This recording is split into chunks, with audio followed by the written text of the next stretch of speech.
लोकसभा चुनाव को लेकर हरियाणा में भारतीय जनता पार्टी ने आज से चुनावी बिगुल बजा दिया है। मुख्यमंत्री मनोहर लाल ने आज अंबाला में लोकसभा की 10 सीटों पर चुनावी कार्यालय का वर्चुअल तरीके से उद्घाटन किया। इस दौरान उन्होंने पहले से अधिक बहुमत पर 10 की 10 सीटों पर भारतीय जनता पार्टी की जीत की बात कही और कहा कि पिछले 10 सालों में भारतवर्ष की रूपरेखा तैयार हो चुकी है। यह कार्यालय हमारा केंद्र स्थान रहेगा, जहां से हमने एक एक चीज लेकर आगे बढ़ना है। इस वर्चुअल तरीके से उद्घाटन की बात कहते हुए मुख्यमंत्री ने बताया कि साल 2002 में प्रधानमंत्री नरेंद्र मोदी ने 104 सभाओं को ऑनलाइन संबोधित किया था। हमें बहुत हैरानी हुई। आज उसी टेक्नोलॉजी को हमने पार्टी में बढ़ाया है।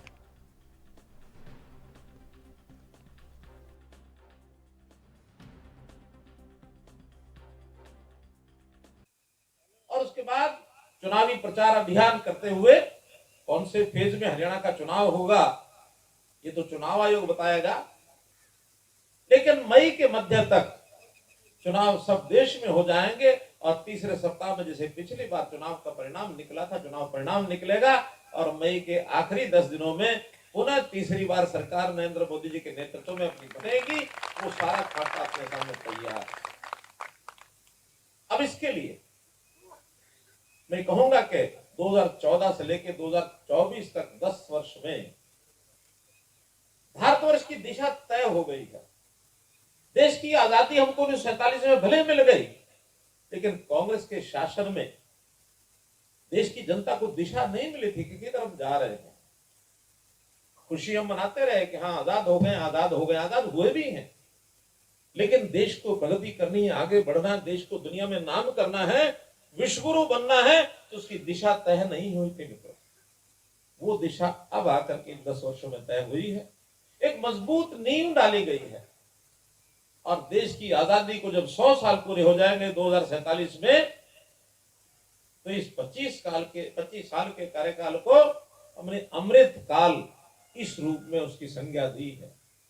ये 25 साल का जो कार्यकाल हमारे लिए अमृत काल है और 2047 में यह देश विकसित देशों की श्रेणी में जाकर खड़ा हो जाए, ये हमारा टारगेट है। आज दुनिया के 250 देशों में, अब तो और बढ़ गए, 200 के आसपास हो गए होंगे, 37 देश ऐसे हैं जिनको विकसित देशों की श्रेणी में माना जाता है। उस 37 का अपने पैरामीटर है, पैमाने हैं। उस पैमाने पर अभी हम पीछे हैं, लेकिन आगे बढ़ते हुए मोदी जी को मैं इस बात की बहुत बधाई देता हूं, उनका आभार प्रकट करता हूं कि विकसित देश की ओर आगे बढ़ने के लिए समाज के जितने वर्ग हैं, इस देश की चालना देने वाला, चाहे वो उद्योगपति है, चाहे वो नेता है, चाहे वो पार्टियों का कार्यकर्ता है, इन सबको प्रेरणा देते हुए देश को आगे कैसे बढ़ाना है। और ये पिछले 1.5 महीने में, लगभग 2 महीने में जनता के बीच में जाकर एक संदेश दिया कि हमको विकसित भारत का संकल्प लेना, और विकसित भारत संकल्प यात्रा संपन्न हुई है। कुछ एक जिलों में चल रही है, वो आज कल में संपन्न हो जाएगी। 30 नवंबर से 31 जनवरी तक ये 2 महीने का समय आम जनता समझ गई है कि विकसित भारत क्या होता है।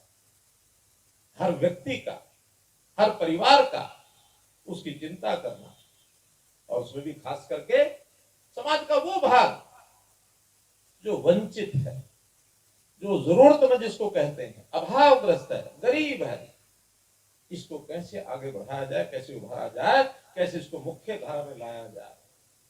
इन सब बातों को ध्यान में रखते हुए इस यात्रा का अपने आप एक अनूठा अनुभव था। हम सब लोग कहीं ना कहीं यात्रा में गए होंगे, शहरों में भी यात्राएं हुई हैं, गांव में भी हुई हैं। अपने प्रदेश के अंदर लगभग 6,200 तो ग्रामों में हुई हैं, और ऐसे ही लगभग 2,000 कार्यक्रम शहरों के अंदर भी हुए हैं। ये 8,000 से ऊपर कार्यक्रम अपने हरियाणा में हुए हैं।